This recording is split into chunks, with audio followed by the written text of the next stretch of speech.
అంటే మూడో స్థానంలో వచ్చిన అభ్యర్థిని తీసుకొచ్చి స్టేజ్ మీద కూర్చోబెట్టి చెక్కులు ఇవ్వాలనే నిర్ణయం ఏదైతే తీసుకున్నారో వాళ్ళ ఆలోచన ఒకటే కనిపిస్తూ ఉంది. ఓడిపోయిన వాళ్ళని స్టేజ్ పైన కూర్చోబెట్టి ఏదో ఒక రకంగా ప్రభుత్వ పరంగా వచ్చిన కార్యక్రమాలను చేస్తే ఇమీడియట్గా ప్రజలందరూ కూడా మారిపోయి వాళ్ళకు అనుకూలంగా మారుతారనే ఆలోచన వాళ్ళకు ఉంది.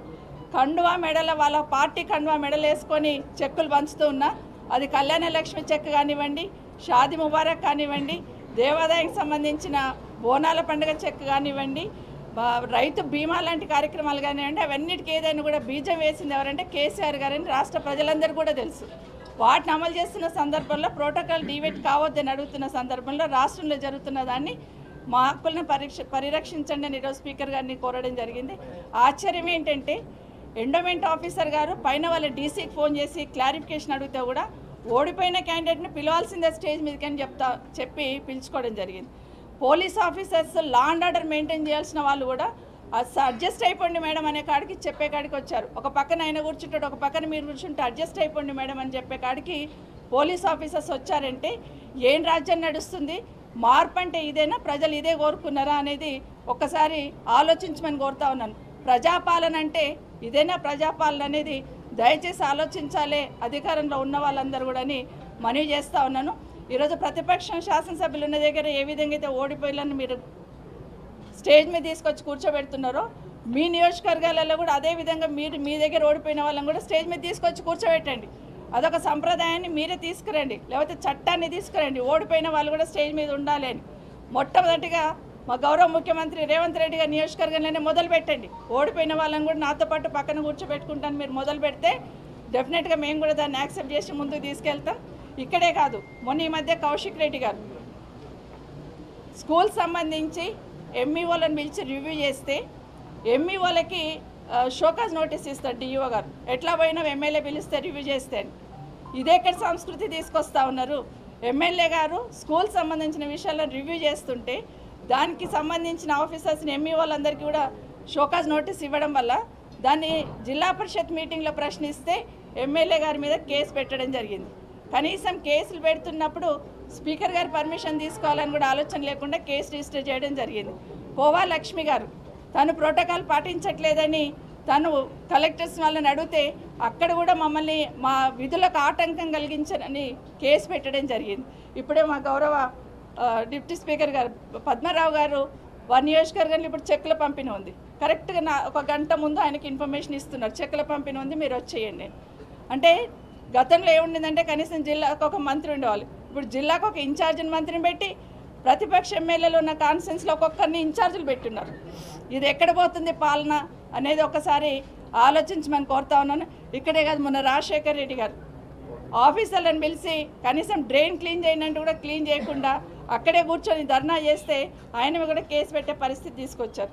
అంటే ఎమ్మెల్యేలు ఎవరైనా ప్రజల పక్షాన ప్రశ్నిస్తే కేసులు పెడతాము, ఇది మా ఇష్టం, మా రాజ్యం, ఇది మా ఇందిరమ్మ రాజ్యం అనే లెవెల్లో తీసుకెళ్తా ఉన్నారు.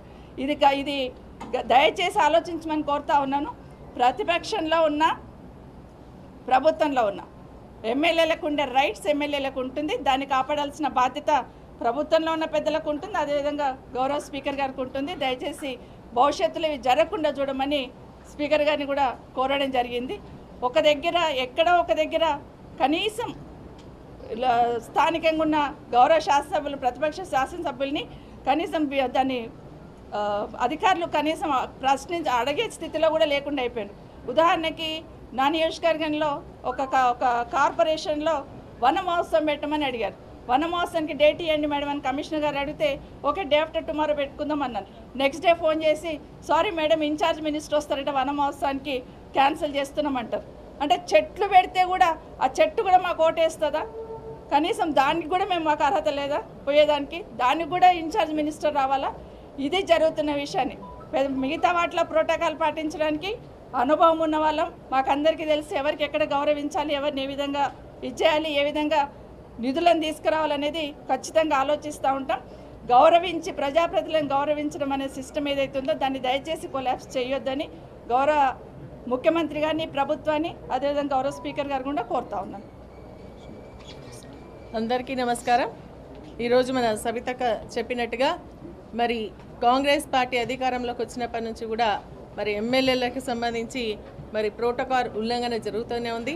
లాస్ట్ టైం స్పీకర్ గారు కూడా మా నియోజకవర్గానికి సంబంధించినటువంటి మరి రిప్రజెంటేషన్స్ కూడా ఇవ్వడం జరిగింది.